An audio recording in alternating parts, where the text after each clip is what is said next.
ओम नमो भगवते वासुदेवाय।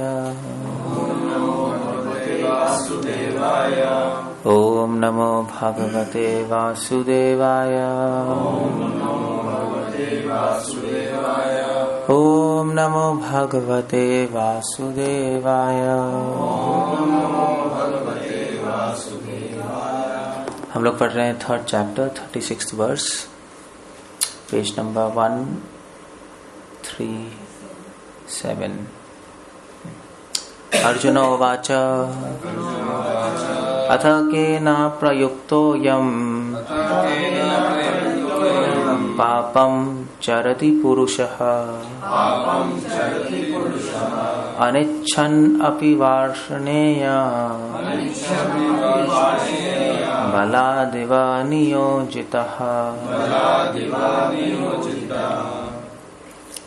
अर्जुन ने कहा, हे वृष्णिवंशी, मनुष्य न चाहते हुए भी पाप कर्मों के लिए प्रेरित क्यों होता है? ऐसा लगता है कि उसे बलपूर्वक उनमें लगाया जा रहा है। अर्जुन ने क्वेश्चन क्यों पूछ रहा है? क्योंकि हमने पिछले श्लोकों में हम डिस्कस कर रहे थे कि भगवान कह रहे हैं कि कर्मयोग की बात हो रही है, नहीं, मेरी सेवा करो। और भगवान ने बताया कि अगर मेरी सेवा करनी है तो अपने स्वभाव के अनुसार करो। चाहे उसमें कुछ गलती हो, कोई प्रॉब्लम नहीं है। चाहे तुम उसमें इतने परफेक्ट भी नहीं हो तो भी कोई प्रॉब्लम नहीं है, मगर दूसरे को इमिटेट करने की कोशिश मत। इमिटेट कैसे कहेंगे? नकल, अनुकरण। तो ऐसा मत करो। नहीं, जो स्वभाव है उसके अनुसार भगवान की सेवा करो। भगवान की दृष्टि में सभी सेवा समान है। भगवान सबकी सेवा स्वीकार करते हैं, शर्त है कि उसमें कपट नहीं हो, बस इतना है और कुछ नहीं है।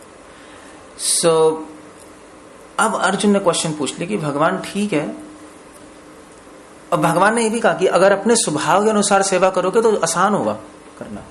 नहीं, अगर कोई ब्राह्मणिकल कोई व्यक्ति है जिसको पढ़ने का शौक है, अगर वो पठन पाठन करे, दूसरों को पढ़ाए, तो उसका इंटरेस्ट भी है और भगवान की सेवा भी हो गई तो आसान हो गया। नहीं, अगर कोई मैनेजमेंट में है, उसका इंटरेस्ट भी है और भगवान के लिए मैनेजमेंट कर ले, मंदिर बना ले, प्रोग्राम्स मैनेज कर ले, कोई प्रॉब्लम नहीं है, आसान हो जाएगा, भगवान कह रहे हैं। मगर फिर भी अर्जुन ने पूछा, भगवान ठीक है, मैं क्षत्रिय हूं, मेरी सेवा यहाँ पे युद्ध करने की है, सो दैट्स नाइस, क्योंकि मैं वैसे इंटरेस्ट है और अभी सेवा भी हो गई, अच्छा हो गया। मगर भगवान ये बताइए, इजी है, मगर फिर भी सेवा करते हुए कभी कभी मन विचलित हो जाता है। प्रॉब्लम ये है, न चाहते हुए भी हम पाप कर्मों में प्रेरित हो जाते हैं। अगर सेवा आसान है तो उसमें मन भी लग जाता है। नहीं, जब सेवा आप अपने स्वभाव के अनुसार करो तो इंटरेस्ट तो आ ही रहा है ना, और जब इंटरेस्ट से भगवान के लिए करोगे तो फिर मन संतुष्ट होगा, शांत होगा। मन संतुष्ट और शांत होगा तो प्रसन्नता होगी तो फिर पाप करने का मन विचलित नहीं होता जाता। मगर फिर भी अर्जुन कह रहा है, भगवान, मगर फिर भी मन विचलित हो जाता है, पाप करने के लिए प्रेरित हो जाता है। ऐसा लगता है कि कोई बलपूर्वक, बलादेव नियोजिता, किसी ने बलपूर्वक मन खींच लिया है। और ऐसा हो ही जाता है। नहीं, मतलब चैंटिंग कभी कभी बहुत अच्छी होती है, कभी कभी अचानक से माइंड आउट होता है। नहीं, सो आप मतलब हम एक्सपेक्ट भी नहीं कर सकते कि मेरी चैंटिंग अभी 2 मिनट बाद खराब हो जाएगी। नहीं, मतलब इतनी अच्छी चैंटिंग हो रही होती है। कभी कभी आसमान में उड़ रहे होते हो और सीधा पताल में होते हो। ऐसा क्यों है? ना हमारे ना चाहते हुए भी ऐसा हो रहा है। एक बात तो है कि हमारे चाहते हुए ऐसा हो तो चलो समझ आ जाए, ना चाहते हुए क्यों हो रहा है, क्वेश्चन है। नहीं, उसका आंसर अब भगवान कह रहे हैं। श्री भगवान उवाच। मगर इस क्वेश्चन में ना एक बहुत बड़ा एक और क्वेश्चन है कि भगवान अगर हम आपकी सेवा कर रहे हैं तो सेवा करते हुए, मतलब अगर आपकी सेवा कर रहे अपने स्वभाव से, हमारा मन भी कर रहा है आपकी सेवा करने का, तो क्या आपकी कृपा में इतनी शक्ति नहीं है कि हमारा मन आप अपने चरणों में ले ही ले? मतलब एक भाग क्यों नहीं करो यार हमारा मन? प्रॉब्लम क्या है? कहीं तो प्रॉब्लम है ना, क्या करें? तो भगवान अब आंसर कह रहे हैं उसका। भगवान सबसे पहले कह रहे हैं कि देखो, प्रभुपाद पपट में लिख रहे हैं आखिरी लाइन में, देखो तात्पर्य में, किंतु ये पाप कर्म एसी से क्या है? एनीवे, सो प्रभुपाद इसके तात्पर्य में लिख रहे हैं एंड में, किंतु ये पाप कर्म अंतर्यामी परमात्मा द्वारा प्रेरित नहीं होते, अपितु अन्य कारण से होते हैं, जैसा कि भगवान अगले श्लोक में बताते हैं। प्रभुपाद के तात्पर्य में लिख रहे हैं कि ये पाप कर्म, भगवान कह रहे हैं कि देखो पाप कर्म मैं प्रेरित नहीं करता, तुम तो सेवा कर रहे हो, मेरी सेवा भावना को मैं प्रेरित कर देता हूं हृदय में बैठ के, तुम्हें उत्साह देता हूं सेवा करने का, मगर जब पाप करते हो तो वो मैं प्रेरित नहीं करता, पाप कोई और प्रेरणा दे रहा है। अब वो कौन है? कौन प्रेरणा दे रहा है हमें पाप करने की?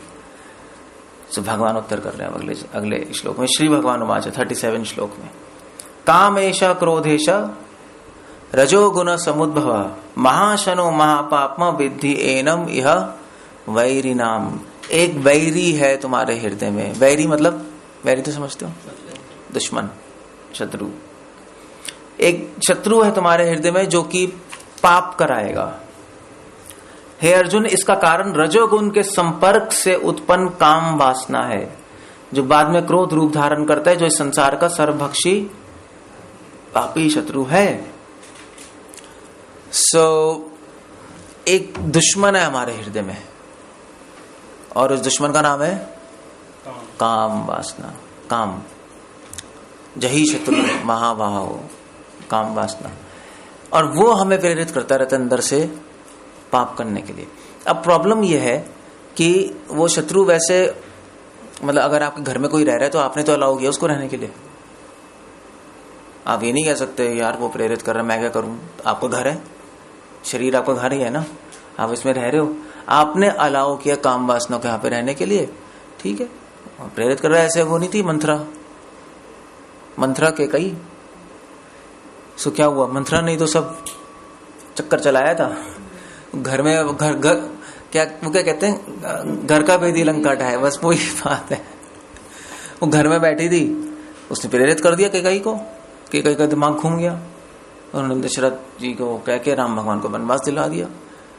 ना मंथरा होती तो ना केकई का दिमाग घूमता, ना दशरथ जी दुखी होते, ना राम भगवान का वनवास होता, सब सही चलता। अब मंथरा को किसने रखा था?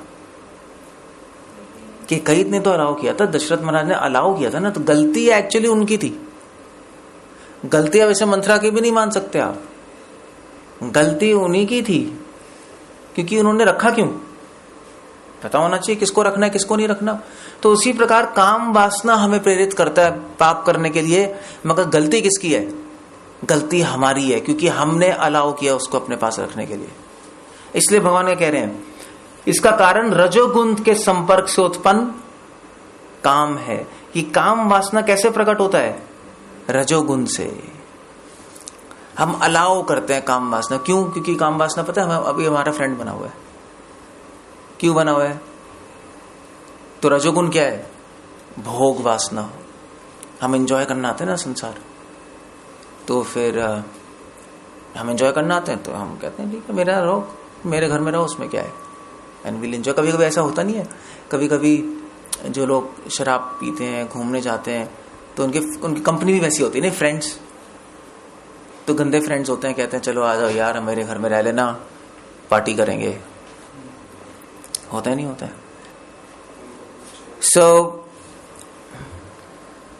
समझे नहीं समझे, ऐसा होता है नहीं होता है? अगर आप अच्छे हो तो आप गंदे फ्रेंड्स को अलाउ ही नहीं करोगे, कहोगे यार बस हो गया ठीक है तुम अपने घर जाओ, वैसे नहीं रह सकते हमारे साथ। बुरे हो तो अपने आप बुरे लोग साथ में आ जाएंगे, बस तो गलती आपकी है, that's all. A man is known by the company he keeps, नहीं। सो बस यही है, a man is known by the company he keeps. Company से पता लग जाएगा कि वो आदमी क्या है। खराब कंपनी है तो खराब आदमी है। अगर काम वासना हृदय में है तो आप खराब हो। काम वासना तो खराब है ही, खराब आप हो तभी आपका रह रही है वो। सो पॉइंट भगवान यहाँ पे बता रहे हैं कि हम ही कारण है अपने, हम ही अपने सबसे बड़े दुश्मन है, बस ये समझ लो।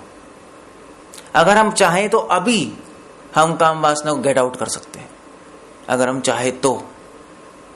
अगर आप नहीं चाहोगे तो आपके साथ वो रहती रहेगी और कबाड़ा करेगी। हम जिसको दोस्त समझ रहे हैं एक्चुअली वो बड़ी दुश्मन है। इसलिए भगवान यहाँ पे कह रहे हैं महाशनो महापापमा। महाशनो मतलब पेटू, अशनो मतलब खाना, खाना बहुत पेटू है काम वासना नहीं। सो भोग की इच्छा, मतलब अगर काम वासना आपके साथ होगी तो भोग की इच्छा इतनी बढ़ जाएगी कि आपका पेट ही नहीं भरेगा। नहीं, कभी कभी हम गंदे होते हैं, हमारे फ्रेंड्स गंदे होते हैं, मगर फ्रेंड्स गंदे फ्रेंड्स क्या रह के हम और गंदे बन जाते हैं, आउट ऑफ कंट्रोल हो नहीं आता। कभी कभी ऐसा होता है। तो महाशनो महापाप, महापाप कराएगी काम वासना। और पता क्या होता है, जब पहले तो चलो आपने उसको अलाउ कर दिया अपने पास रहने में काम वासना को, क्योंकि आपकी इच्छा थी एंजॉय करने की, तो आपने कहा आ जाओ यार मेरे साथ रहो, आप क्या रह ली नहीं। फिर क्या होता है, धीरे धीरे क्या होता है, जब वो फ्रेंड गंदा होता है ना तो वो गलत एडवाइस करता रहता है। यही होता है ना, होता यही है, एडवाइस गलत ही तो आती है माइंड से। हम सब सही कर रहे होते हैं, मन कहता है यार ठीक है अभी चलो, क्या है मतलब क्या है, बिना ऑफरिंग के खा लो, क्या क्या फर्क पड़ रहा है, खा ले क्या फर्क पड़ रहा है। नहीं, यही कहता है ना कभी बाहर हो तो सब। वो कौन कह रहा है, ये आइडेंटिफाई करना पड़ेगा। वो आत्मा नहीं कह रही हमारी, ना परमात्मा कह रहे हैं, वो काम वासना कह रही है। अब प्रॉब्लम ये, हमें कैसे पता लगेगा कि ये आवाज हमारे आत्मा की है या मन की है या परमात्मा की है? वो कैसे पता लगेगा, कोई बता सकता है? अगर आपको पता लग गया, आइडेंटिफाई करना आ गया तो आप बच जाओगे। अगर आइडेंटिफाई नहीं करना आया तो फंस गए। अपनी एंजॉयमेंट। एक्चुअली जब वो एडवाइस करती है ना तो बुद्धि भी नष्ट हो जाता है वो समझ ही नहीं आता, आप आउट ऑफ कंट्रोल होते हैं, आपको सबको सही लगने लगता है। प्रॉब्लम भी होती है नहीं।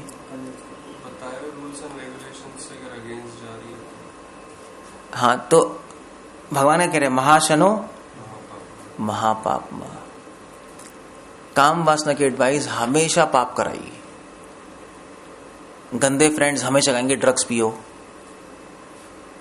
गंदे चीज करो। गंदे फ्रेंड्स थोड़ा ना कहेंगे मंदिर जाओ गंदे, उसको क्या लेना देना है उससे, वो तो हमेशा उल्टी एडवाइस करेंगे। सो हमेशा ध्यान रखना चाहिए, अगर भगवान के भक्तों के गीता के बिल्कुल उल्टी एडवाइस चल रही है तो इसका मतलब वो काम वासना की आवाज है। मत सुनो, एंटरटेन मत करो। अगर आपने थोड़ा सा भी एंटरटेन कर लिया तो फंस गया, बस फंस जाओगे आप, 100% फंस जाओगे। उसको उसी टाइम खत्म करना पड़ता है, उसी टाइम रोकना पड़ेगा, दैट्स ऑल। तो मन कहेगा, आप चैंटिंग कर रहे हो हरे कृष्णा, मन कहेगा कि यार बस 2 मिनट व्हाट्सएप में देख लेते हैं क्या हो रहा है, बस देख लेते हैं, पता नहीं क्या है, कोई इंपॉर्टेंट मैसेज तो नहीं आया। लोगों की आदत होती है ना चैंटिंग करते वक्त फोन में पता नहीं क्या कर रहे होते हैं, उसी टाइम फोन करना है, पूरे दिन पता नहीं क्या कर रहे हैं। तो वह हमारे यहाँ देख लेते हैं क्या है, 2 मिनट की तो बात है, 2 मिनट निकालोगे और बस उसी में आपका टाइम वेस्ट हो जाएगा। उसी टाइम शटअप करना पड़ता है, शटअप। अभी मैं क्या कर रहा हूँ, चैंटिंग कर रहा हूँ, अदरवाइज आप गए, वो आपको खींच लेगा। समझे नहीं समझे? अभी भगवान आ जाएंगे इसी पॉइंट पे। इसीलिए भगवान अपने श्लोक में कह रहे हैं 38 श्लोक में कि धूमे न व्रियते वह्नि यथा आदर्शो मलेन च यथो उल्बेन आवृतो गर्भस् तथा तेने दम आवृतम। भगवान 3 एग्जाम्पल्स दे रहे हैं काम वासना के, 3 एग्जाम्पल्स। पहला एग्जाम्पल है कि अग्नि धुएं से ढका हुआ है। जिस प्रकार अग्नि धुएं से, दर्पण मतलब शीशा धूल से, अथवा भ्रूण क्या है, एम्ब्रियो, गर्भाशय से आवृत रहता है, उसी प्रकार जीवात्मा इस काम की विभिन्न मात्राओं से आवृत रहता है। सो काम वासना की 3 स्टेज होती हैं। धीरे धीरे ना आप फंसते जाओगे। पहली स्टेज है अग्नि पे धुआं। तो अग्नि पे धुआं क्या होता है? धुआं अपने आप चला जाता है। नहीं, जब अग्नि प्रज्वलित होती है धुआं अपने आप खत्म हो जाता है थोड़ी देर बाद। आपको धुआं हटाने की जरूरत नहीं है। थोड़ी खांसी जरूर आएगी, फिर ठीक हो जाएगा। नहीं। दूसरी स्टेज है जब थोड़ी और, दूसरा एग्जाम्पल है शीशे पे धूल। शीशे पे धूल अपने आप खत्म नहीं होता, आपको साफ करना पड़ता है। और तीसरा है भ्रूण गर्भाशय में। वो तो पेट के अंदर ही है, कुछ नहीं कर सकता आप। वो जब निकलेगा तब निकलेगा या निकलेगी, वॉटएवर, आप कुछ नहीं कर सकते। You are trapped.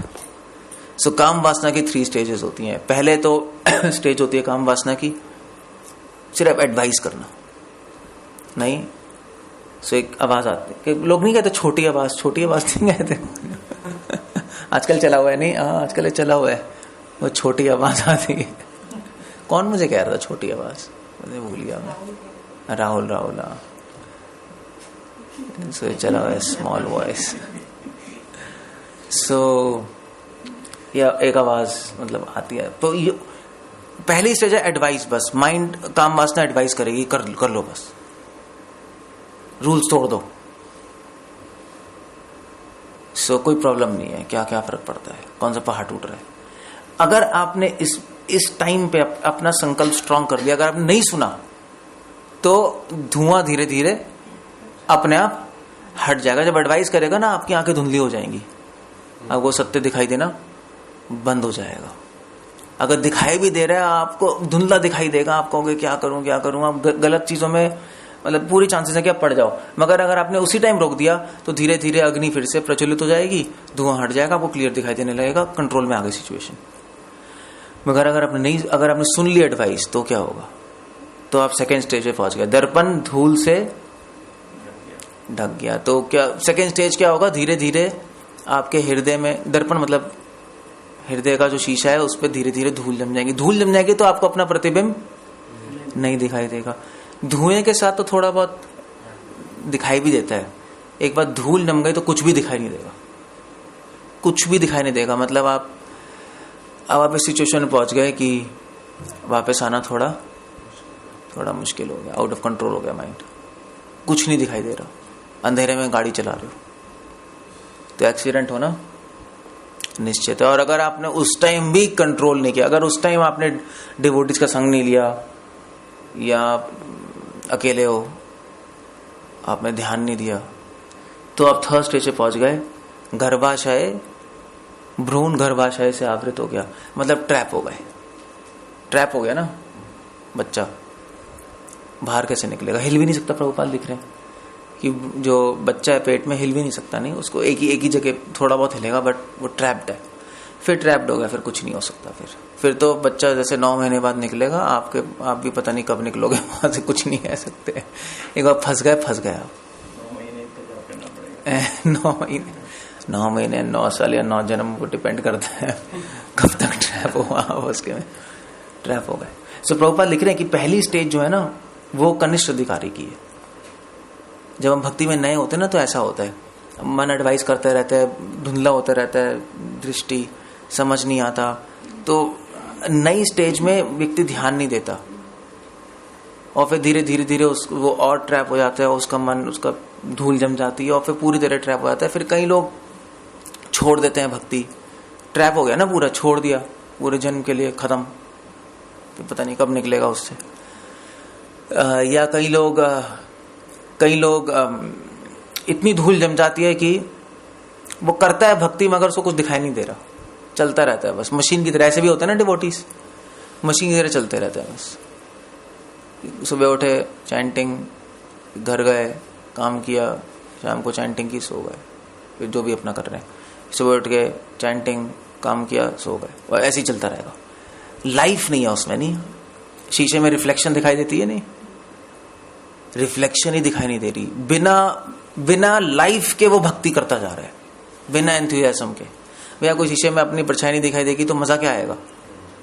क्या कर रहे हो शीशे के सामने खड़े होके? परछाई दिखाई तब मजा आता है ना। कभी बाल देखते हो, कभी होंठ देखते हो, कभी आंख देखते हो, कुछ होता है, नहीं होता, कुछ तो होता है। और अपने आप को देखने में सबको मजा आता है। किसको मजा नहीं आता अपने आप को, चाहे वो बिल्कुल एक नंबर का थर्ड क्लास घोंचू होगा, फिर भी मैं हीरो हीरोइन हूँ, कितना सुंदर हूँ, पता नहीं कैसी माया है नहीं। मतलब इतने कुरूप लोग भी होते हैं, इतने मतलब नॉनसेंस लोग होते हैं, फिर भी पता नहीं शीशे में देख के उसको क्यों लगता है कि वो बहुत हीरो है। I can understand, that's beyond understanding. चलिए, आप लोगों ने इस पे सोचा है कभी? तो फिर आंसर क्या है इसका? I don't know why, but ऐसा होता है। सो मजा नहीं आता, नहीं मैकेनिकली। तो ये 3 स्टेजेस हैं भक्ति की। एक है डिस्टर्ब स्टेज, दूसरी है मैकेनिकल स्टेज, मशीन की देर चलते रहोगे, तीसरी आप ट्रैप तो खत्म, छूट गई भक्ति, बस। और प्रभुपाद अपने पर्पट में और भी एग्जांपल दे रहे हैं। प्रभुपाद अपने पर्पट में लिख रहे हैं कि पहली स्टेज है काम वासना की, धुएं वाली, वो भक्तों की है, जो नया भक्त है अभी। अगर भक्ति करता रहेगा तो धुआं हट जाएगा और अग्नि प्रज्वलित हो जाएगी, प्रेम की अग्नि प्रज्वलित हो जाएगी। जो धूल ढका हुआ है दर्पण पे, वो स्टेज है जैसे जानवरों की, पशु पक्षियों की। उसने सुनी नहीं बात, ध्यान नहीं दिया, तो ऊपर जाने की बजाय नीचे की योनियों में चला जाएगा, पशु पक्षी में चला गया। जैसे भरत महाराज, जड़ भरत क्या बन गए? उन्होंने ध्यान नहीं दिया, धीरे धीरे धूल आ गई और धुआं आ गया, धूल जम गई, और वो अगले जन्म में क्या बन गए? हिरण बन गए लोग। तो दूसरी स्टेज क्या है? पशु पक्षियों की। और तीसरी स्टेज है पेड़ पौधों की, जो भ्रूण गर्भाशय में होता है। तो अगर आप फिर भी ध्यान नहीं दोगे, भरत महाराज ने चलो डियर की स्टेज में वो मतलब उनको सौभाग्य था कि बच गए, उनको याद था। अगर याद नहीं होगा तो धीरे धीरे धीरे फिर नीचे चले जाओगे, फिर पेड़ पौधे बन जाओगे। पेड़ पौधे वैसे पता है पेड़ कौन बनता है? किसी को पता है कौन बनता है पेड़? बहुत ज्यादा जीने की इच्छा है, बहुत ज्यादा जीने की इच्छा है। ये नहीं, जीने की इच्छा तो जो लोग वहां नहीं आते, जिम में नहीं आते, जिम में नहीं देखा कभी ऐसे खड़े होते हैं? वो ऐसे ही तो पेड़ होते हैं, टहनियां होती हैं, वो देखता रहेगा ऐसे ऐसे ऐसे। भगवान कहेंगे ठीक है, लो टहनियां ले लो, खड़े रहो ऐसे। और बॉडी स्ट्रांग भी बनाते हैं, तो उनकी बॉडी तो मैं स्ट्रांग बन गई पेड़ की, ठीक है भैया, बहुत स्ट्रांग बॉडी होगी तुम्हारी। से पेड़ ऐसे होते हैं नहीं, अगर आप देखो अलग अलग अजीब अजीब पोजीशन में होते हैं, वही जिम वाली वही लोग बनते हैं बाय द वे। और जो मॉडल्स होती हैं, जो फीमेल मॉडल्स, वो लोग क्या बनती होंगी? मतलब मैं ऐसे ही सोच रहा था बाय द वे। सो वो लोग पेड़ नहीं बनती, क्योंकि पेड़ तो थोड़े स्ट्रांग है ना, उसका तो वो मसल थोड़े ना बनाती हैं, वो तो दिखाती हैं अपने अंग। वो शायद वो बन जाती होंगी लता और गुल, जाओ चिपक जाओ पेड़ से, और क्या। नहीं, सो दैट्स लाइक दैट। सो ये लॉज हैं शास्त्रों के। भगवान ये तीनों एग्जाम्पल से कर्मों के नियम बता रहे हैं। काम वासना से धीरे धीरे नीचे की योनियों में आप चले जाओगे और फिर ट्रैप हो गए। सो भगवान अभी यहाँ पे काम वासना की शक्ति बता रहे हैं। नहीं, शत्रु है ना आपका, उसकी शक्ति भी तो बतानी है। अब उसे लड़ना है तो पहले बताना पड़ेगा ना कि एनिमी की शक्ति क्या है। फाइट में तो ये रूल होता है, नहीं होता है भी। राम भगवान ने हनुमान जी को भेजा था अयोध्या में, ऑफ कोर्स अयोध्या, सॉरी क्या कह रहा हूं, लंका। सीता देवी को ढूंढने गए थे, मगर हनुमान जी लंका में जाके दुश्मन की शक्ति भी पहचान के आ गए। नहीं, तभी उन्होंने सारा जला दी लंका, और वो सारा घूम भी ली सारी लंका में, क्या पोस्ट है, कहाँ रावण रहता है, कितने गेट्स हैं, सब देख दाख के आ गए। इसलिए भगवान बता रहे हैं कि काम वासना की शक्ति क्या है। देखो इतना शक्तिमान है काम वासना कि धीरे धीरे तुम्हें नीचे की योनियों में भी ले जाएगा, तो ध्यान रखो। और कहाँ रहता है अबे? नहीं, उससे पहले कह रहे हैं, उससे पहले और शक्ति बता रहे हैं कि इस प्रकार 39 श्लोक में, इस प्रकार ज्ञानमय जीवात्मा की शुद्ध चेतना उसे काम रूपी नित्य शत्रु से ढकी रहती है, जो कभी भी तुष्ट नहीं होता और अग्नि के समान जलता रहता है। आवृतम ज्ञानमेतेन ज्ञानिनो नित्य वैरिणा। कृष्णा कह रहे हैं कि चाहे आप कितना ही ज्ञान ले लो, कितने ही बड़े ज्ञानी बन जाओ, काम वासना इतना शक्तिमान है कि आपके सारे ज्ञान को ढक डालेगा। आप कितनी बार गीता सुन लो, मगर जब इच्छाएं आएंगी ना तो आप कुछ नहीं कर पाओगे।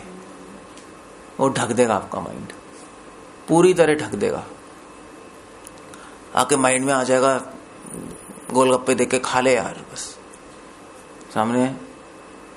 तो आप गीता का श्लोक आपको याद आ जाएगा, या क्लास में सुना था, बिना भोग के, क्या श्लोक, यज्ञ शिष्टा से ना मुचंते सर्वा किल विषय। भैया बिना भोग के तो हम पाप ही खा रहे हैं, फिर खा ले कुछ नहीं।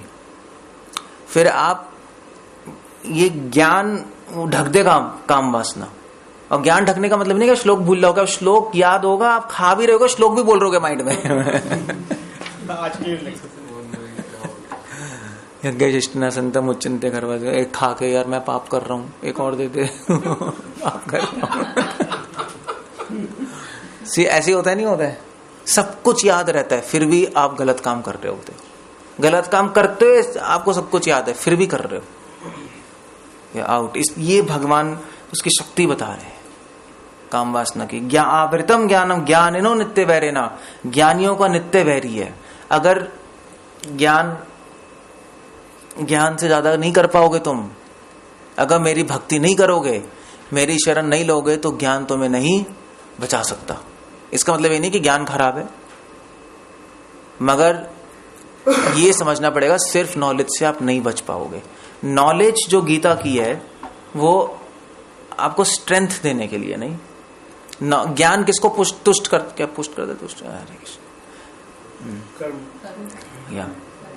ज्ञान कर्म को पुष्ट करता है, पुष्ट या anyway, जो भी है। ज्ञान क्या करता है? सेवा में उत्साह देता है, नहीं? कर्मयोग में उत्साह करता है, पुष्टि करता है, नहीं? पुष्टि तुष्टि जो भी है, उसका ये रोल है। अगर आप सेवा ही अच्छी तरह नहीं करोगे तो क्या कर लेगा फिर ज्ञान? मतलब उसका काम ही वो है, तो काम ढक देगा। इसलिए बड़े बड़े लोग होते जिनको सारी गीता रटी होती, कुछ नहीं कर पाते। इतने बड़े बड़े स्कॉलर्स नहीं होते, टिप्पणी लिखते हैं, पूरी गीता पर टिप्पणी लग दी, वहां गीता चिंतन ऐसे होते हैं, कहीं कहीं बने होते हैं। नहीं, यहाँ पे पंजाब में तो है, कहीं कहीं ग्रुप्स है गीता चिंतन वाले, पूरा चिंतन करेंगे गीता की, वो सब चलता रहेगा। और किताबें भी लिखी हैं उन्होंने, अपनी अपनी किताबें लिख के वे बांटते हैं गीता की। देखे फ्री बांटते हैं कुछ लोग, पता है वो गाँव में बड़े, सो अपनी फ्री बांटते हैं, हमने गीता लिखी है, और कंप्लीट नॉनसेंस होते हैं। सो ऐसे कई लोग हैं, हेल्प नहीं करता। ओके, उसके बाद प्रभुपाद वैसे इसके एंड, इस तात्पर्य की एंड लाइन में लिख रहे हैं इंद्रिय तृप्ति का भोग करते समय, इंद्रिय तृप्ति का भोग करते समय हो सकता है कि कुछ प्रसन्नता की अनुभूति हो।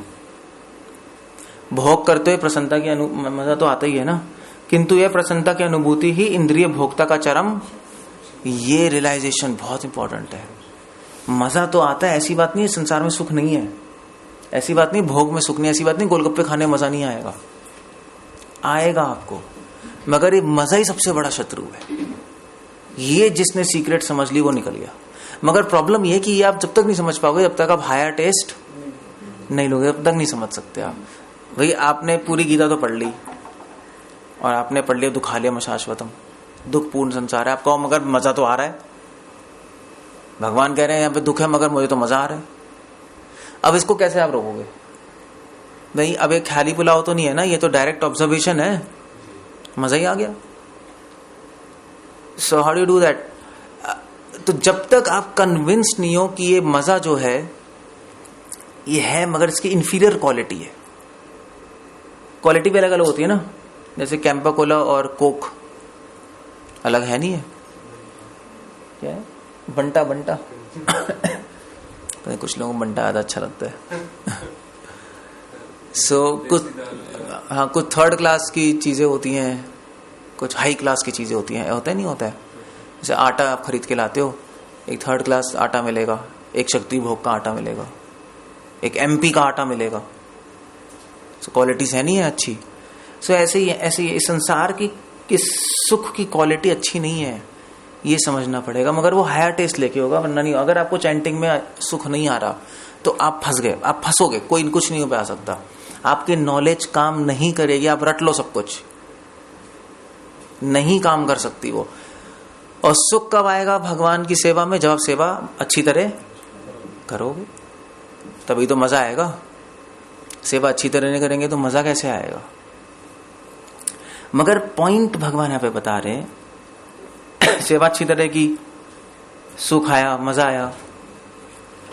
मजा आया तो फिर काम वासना तो एडवाइस करेगा, मगर उस एडवाइस को हम सुनेंगे नहीं और उसको हम निगलेक्ट कर देंगे, है नहीं? ओके, सो अगर ये समझ आ गया तो भगवान ने शक्ति बता दी काम वासना की, नहीं?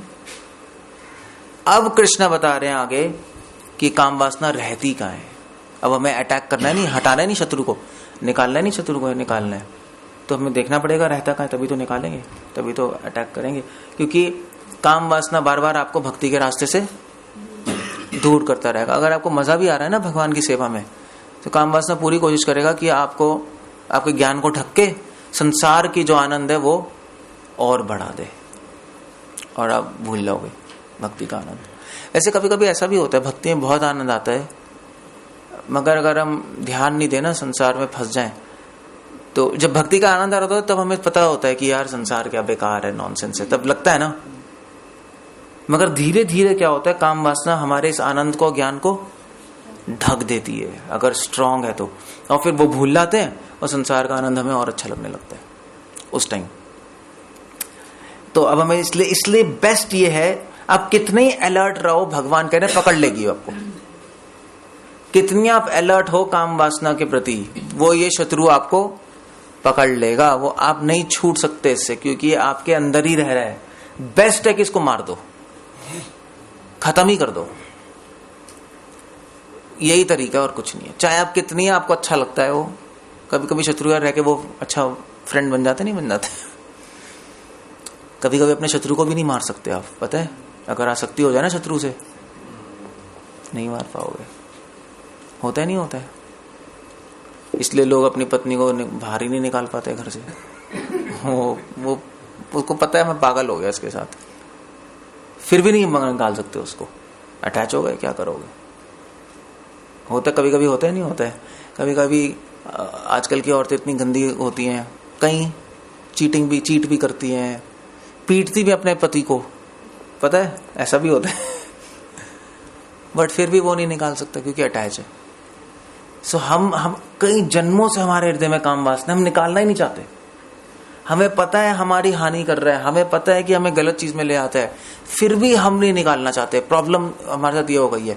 इसलिए भगवान कह रहे हैं इसको मार ही दो, बस खत्म करो यार, अब एक बार में खत्म करो। अब बार बार कितना तुम अलर्ट रहोगे, कितना लड़ते रहोगे, नहीं कर पाओगे, तुम्हारे ज्ञान को ढक देगी,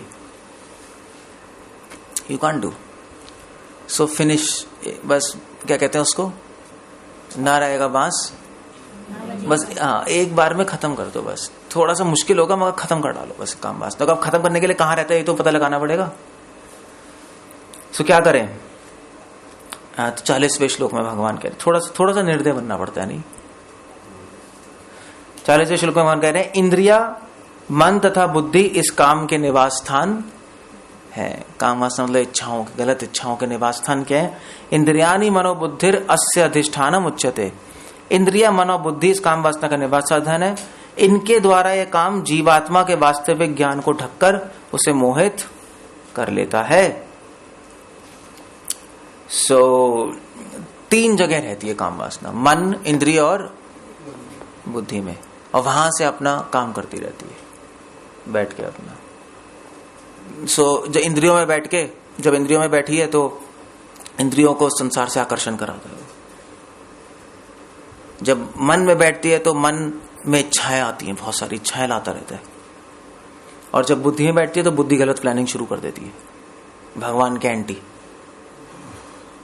इस तरह से काम वासना 3 जगह बैठ के 3 तरीके से काम करके, 3 जगह क्या मतलब हमारे पास है क्या? इंद्रिय, मन, बुद्धि तो है, और क्या है? मतलब पूरा कॉन्कर कर लिया आपके फोर्ट को, पूरा कॉन्कर्ड हो, अब पूरे अधीन हो काम वासना के। इसलिए भगवान कह रहे हैं इंद्रिय, मन, बुद्धि एक जगह नहीं है, 3 जगह है, वही हमारे पास है, बस खत्म, आप पूरे कॉन्कर्ड हो। अब करें क्या? एक्चुअली श्रील प्रभुपाद इसमें लिख रहे हैं आत्मा को, तात्पर्य में लिख रहे हैं आप, देखो श्लोक के ऊपर, आत्मा को भौतिक इंद्रियों भोग करने की लत पड़ जाती है, जिसे वह वास्तविक सुख मान बैठता है। इंद्रिय मन बुद्धि में रहकर काम वासना, इतनी ज्यादा हम काम वासना से प्रेरित हो चुके हैं कि हमें भोग करने की लत पड़ गई है बस। और प्रभुपाद लिख रहे हैं, श्रीमद् भागवतम में आत्मा के इस मिथ्य स्वरूप की अति उत्तम विवेचना की गई है।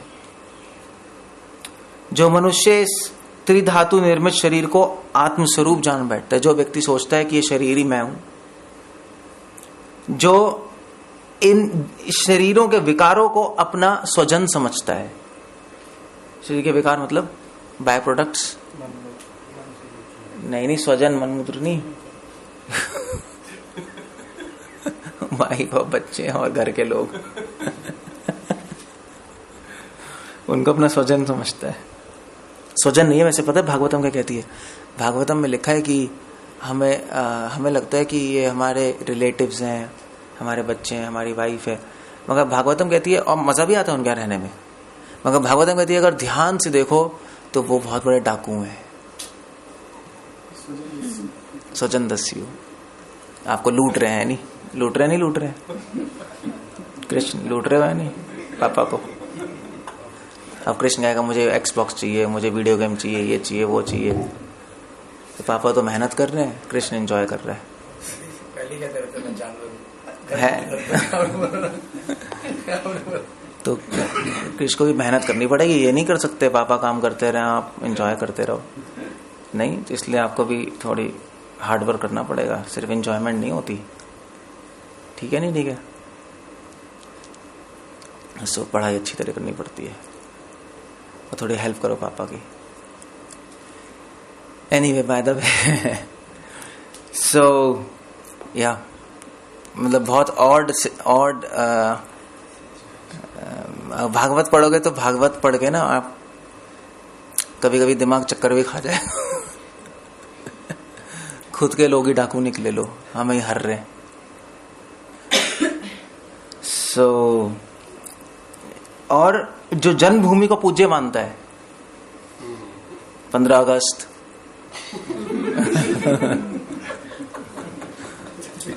RSS, 26 जनवरी, सब ऐसे, जो तीर्थ स्थलों की यात्रा दिव्य ज्ञान वाले पुरुष से भेंट करने के लिए नहीं, तो तीर्थ स्थलों की यात्रा केवल नहाने धोने के लिए, चले नहीं आते गंगा जी में, हरिद्वार चले आते हैं, बस चले आए, अब फिर तो स्नान करने के लिए करता है, उसे गधा या बैल के समान समझना चाहिए। वो गधा है, स एवं गोखरा, गोखरा मतलब गधा या बैल है, दैट्स ऑल इज। और उसको गधा किसने बनाया है? काम वासना ने। और उसको मगर रिस्पॉन्सिबल कौन है? हम ही है, हमने उसको अलाउ किया ना अपने अंदर रहने को, है नहीं? हम ही तो गर्लफ्रेंड बनाते हैं, फिर वो आके पूरा फंसा के हमें जकड़ लेती है नहीं? पूरा उसको कंट्रोल में आते हैं हम। सो बस खत्म, दैट्स ऑल फिनिश। तो गधा बन गए, गधे बन गए, और क्या हो गया? सो ढक गया माइंड पूरी तरह। ये बहुत अच्छा एग्जाम्पल है, प्रभुपाद बहुत कोट करते थे, यस्य आत्मा बुद्धि गुण पैतृ धातु के स्वदी कलत्र आदि शुभम इज्जति। Very nice. मतलब पूरी इस श्लोक में ना पूरी सोसाइटी रख दी है सुखदेव गोस्वामी ने। यही चल रहा है सोसाइटी में, और कुछ नहीं चल रहा है, यही चल रहा है बस। ये याद करना है तो याद कर सकते हो बस, ये बेस्ट श्लोक है। सो आप देख लो क्या है, क्या करा है काम वासना ने, हमारी क्या हालत बना दी है। जीव को करे गाधा, जीव को गधा बना दिया काम वासना ने, इच्छाओं ने पकड़ लिया, हम गधे बन गए। अब करें क्या? अब क्वेश्चन है करें क्या? अब हम पूरी तरह कॉन्कर्ड है, हमारा ज्ञान सब नष्ट हो रहा है, सेवा हम कर रहे हैं, सेवा कर नहीं पा रहे, बार बार तंग करती रहती है काम वासना, इच्छाएं आती रहती हैं, very difficult to control, almost impossible हो जाता है। सिर्फ नॉलेज से आप नहीं रोक सकते इसको, असंभव है। ज्ञान इनो नित्य वैरिना, असंभव है। आप रट लो, भागवतम रट लो, गीता रट लो, आप पूरे वेद रट लो, फिर भी कुछ नहीं कर पाओगे। मैंने कई चतुर्वेदी देखे हैं, द्विवेदी से ऊपर है चतुर, कई देखे हैं, मैंने कई लोग देखे जिनको सारे वेद रटे हुए हैं, मगर एब्सोल्यूट नॉनसेंस। जितने भी जो वेद पढ़ने वाले हैं ना, वैसे बताऊं, उनके सबके दांत में पावन लगा होगा 100%। पान आपकी सीडी नहीं है वेद वाली, उसमें भी मैं देख रहा था, पान वो बोल रहा था दांत में साफ पता लगता है दांत कराते पान खा। हाँ हो सकता है। सो ये होता है बस, मतलब बनारस चले जाओ सब भरे पड़े हैं, सब वेद वेद बोलते हैं, पान खाते रहते हैं और बीड़ी फूकते रहते हैं, यही काम है उनका। मतलब मैं तो इनसाइड आउट देख चुका हूँ ना, मैं तो रहा हूँ वहां बनारस में। जब शुरू में जब मैंने ज्वाइन किया था, मैं वहां पे भी गया था, मैं आराम से वहां पे बैठा था थोड़े टाइम के लिए, ज्यादा टाइम के लिए नहीं, बट आई वाज देयर। सो मुझे पता है हरिद्वार में तो काफी टाइम रहा था, सब ऐसे ही है, बेवकूफ लोग है। सो एक्चुअली पता है, श्रील प्रभुपाद से पूछा था, प्रभुपाद ने ये युवा टेलिंग में क्या था कि प्रभुपाद के पास कुछ फॉरेन डिवोटीज आए, तो फॉरेन डिवोटीज ने बोला कि प्रभुपाद तो हम लोग राधा रमन मंदिर गए थे, राधा रमन मंदिर नहीं है, तो वहां के पुजारी ने हमें बुलाया, मतलब फॉरेनर्स से उस टाइम हेट डिफरेंस था ना, फॉरेनर्स को अलाउ, प्रभुपाद के टाइम लोग कहते थे कहाँ से फिरंगी लोग आ गए, मगर राधा रमन परिवार वाले थोड़े डिसेंट लोग थे, उन्होंने फॉरेनर्स को बुलाया, प्रभुपाद डिसाइपल्स को, उन्होंने स्पेशली भगवान का प्रसाद दिया, आशीर्वाद दिया उनको, और उनको बोला कि तुम्हें राधा रमन जी का आशीर्वाद है और तुम अगले जन्म में और बहुत बड़े वैष्णव बनोगे, वृंदावन में तुम्हारा जन्म होगा। तो वो प्रभुपाद गया, प्रभुपाद से कहा, प्रभुपाद हम बहुत खुश हैं। प्रभुपाद ने क्या हुआ, तो उन्होंने कहा हमें राधा रमन जी आशीर्वाद मिला और ये मिला, उन्होंने कहा अगले जन्म में तुम वृंदावन में जन्म लोगे, कितना अच्छा है। भगवान ने कहा ठीक है, तुम उससे जाके बोलो, पुजारी से वापस जाओ, उससे बोलो कि राधा रमन की कृपा अगर आप पे होगी तो तुम्हारा जन्म अगले जन्म में अमेरिका में होगा और फिर तुम प्रचार करोगे तुम यहाँ पे बैठे बैठे कुछ नहीं कर रहे हो। दैट्स यू सी, प्रभुपाद की विजन, वृंदावन में बैठना ज्यादा श्रेष्ठ है, भगवान की प्रीचिंग मिशन में अपना सेवा करना ज्यादा इंपॉर्टेंट है। नहीं, राम भगवान यही तो था, सारे ऋषि बैठे थे डंडा करने में, पता नहीं डंडा क्या कर रहे थे वहां पे बैठे बैठे, तो तब कर रहे थे, मगर उससे श्रेष्ठ कौन है, बंदर, जो भगवान की सेवा में लगे थे। प्रभुपाद ने कई बार अपने लेक्चर में बोला है कि हम लोग ऋषि नहीं बनना आते, उससे बेटर है हम बंदर बन जाए राम के, कुछ करे तो सही भगवान के लिए, बैठे बैठे क्या होगा, बैठे बैठे कुछ नहीं होता। उनका बहुत बड़ा सौभाग्य है जिसको भगवान अपने सेवा में नियुक्त कर लेते हैं, उनका बहुत बड़ा सौभाग्य है।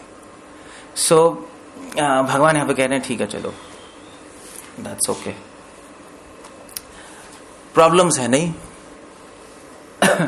अब क्या करें, अब मारना तो है ही ना काम वासना को, पूरी तरह हम जकड़े हुए हैं, नहीं हुए, सेवा करने नहीं दे रहा, क्या करें। सो 41 श्लोक में अब कृष्णा सॉल्यूशन दे रहे हैं, 2-3 श्लोकों में भगवान ने सॉल्यूशन दे दिया कि काम वासना को मारो कैसे। अब पूरी तरह कॉन्कर्ड है, कहीं से तो शुरू करें, क्या करें, अब कहां से शुरू करें, इंद्रिय मन बुद्धि सब में बैठा हुआ है काम वासना, अब कहां से शुरू करना चाहिए, क्या कहते हो, इंद्रिय मन बुद्धि कहां से शुरू करें।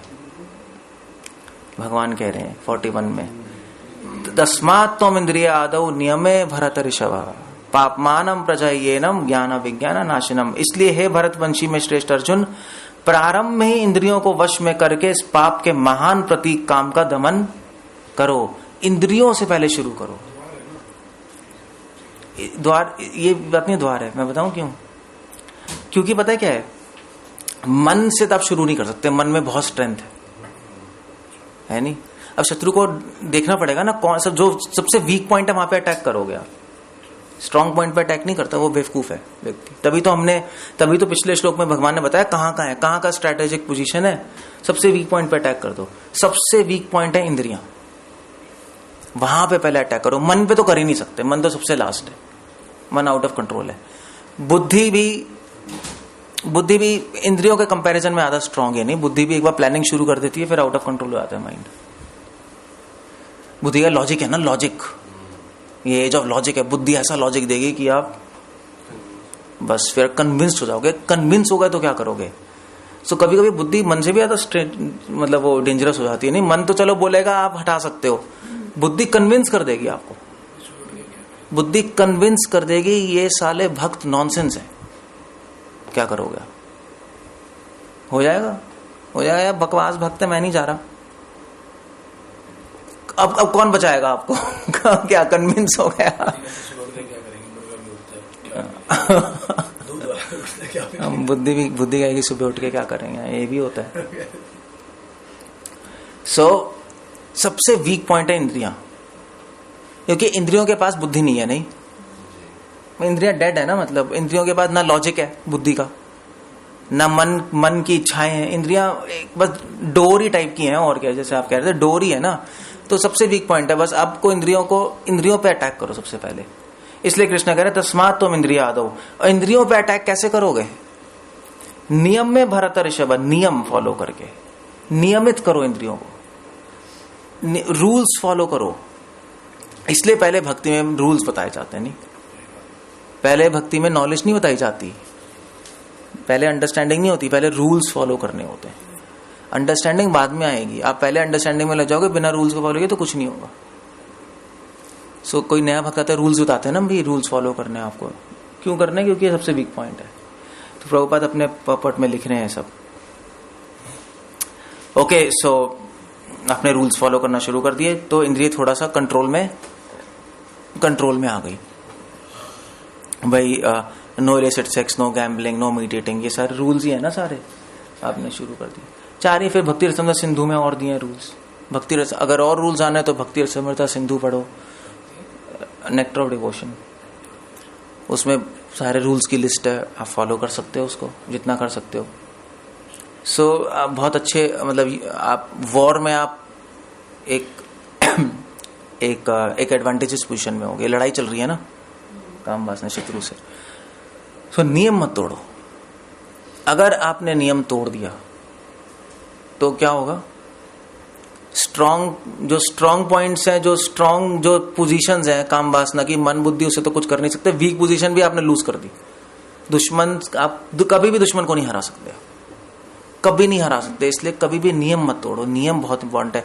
अगर आपने वीक, क्या कहते हैं, जो वीक पोजीशन है, अगर एक बार उसको कंट्रोल करके रखा है तो धीरे धीरे युद्ध, फिर व्यक्ति युद्ध फिर जीत जाता है, जीत जाओगे आप। ये युद्ध का रूल है। इसे वो नहीं बनाया था चक्रव्यूह, तो क्या कहा था?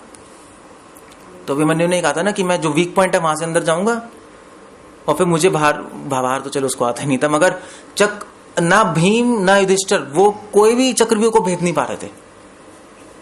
अर्जुन था नहीं वहां, मगर अभिमन्यु ने कहा मैं कर सकता हूं क्योंकि मुझे वीक पॉइंट पता है, मैं अंदर घुस जाऊंगा। अगर आपने वीक पॉइंट पता है तो आप उसके अंदर जाके फिर दुश्मन को मार सकते हो। नहीं, नियम हमें ये हेल्प करते हैं। और फिर उसके बाद क्या करो? एक बार आपने नियम फॉलो कर लिए, आपने वीक पॉइंट पकड़ लिया, उसका रूल्स फॉलो कर लिए, फिर उसके बाद भगवान कह रहे हैं इंद्रियानि परानि आहुर इंद्रियभ्यः परम मना मन सस्तु परा बुद्धिर्यो बुद्धि पर सस्तु सा।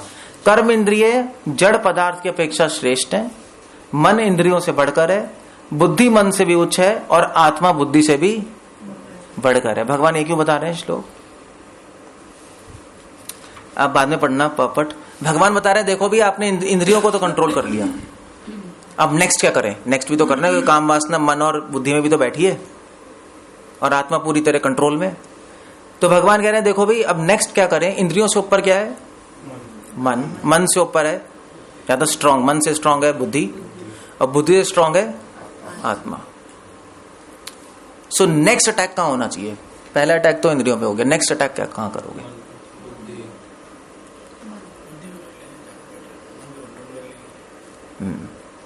नेक्स्ट अटैक बुद्धि पे होगा, क्योंकि आत्मा तो पूरी तरह कंट्रोल्ड है। आत्मा तो कंट्रोल्ड ही है ना, आप कुछ नहीं कर सकते, वो तो पूरा चंगुल में ही है। मन और बुद्धि में मन ज्यादा स्ट्रांग है। वैसे तो बुद्धि मन के ऊपर है, मगर मन, पता है क्या, मन चंचल है एक्चुअली। मन को कंट्रोल करना मुश्किल, स्ट्रांग नहीं है मगर चंचल है। चंचल को ज्यादा, जैसे फॉर एग्जांपल राहुल और कृष्ण में कौन ज्यादा स्ट्रांग है? राहुल ना, मगर कंट्रोल करना किसको मुश्किल है? वीक चंचल बच्चे को। नहीं, बच्चा है ना।